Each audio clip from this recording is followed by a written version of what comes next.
Sino dito nagkapagtapos ng college? Ilang percent yung natutunan mo sa school? 5%? Ako, 0. More than ayaw matuto, kasi ano rin yung inaaral.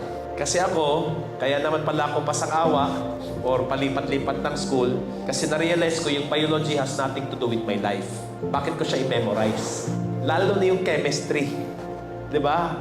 Ang daming subject na wala siyang kakonek-konek na sa buhay ko, pero papasa lang ako kung magaling akong mag-memorize. So, kung siguro kung ito tinuro, ay nako, summa cum laude ako. Taro ba? Maybe it's time to check on the educational system. Kaya nga, blessed ako kasi yung SLSU, no? So, kausap ko ng president and I'm willing to support them with real-life learning. More than the subject na wala namang kaano-ano sa online. Sino dito nagkapagtapos ng college? Ilang percent yung natutunan mo sa school sa trabaho? 5%? Ako, 0. Right? Lalo ngayon nagbago ng mundo. So something for the education system. So that's not your problem. It's a problem of the education system right now. Kasi ito, bakit 18 years old lang, ba't ka nandito? Laging may learning, nandito ka parati. Kasi tinuturo, gustong-gusto mo. Influence.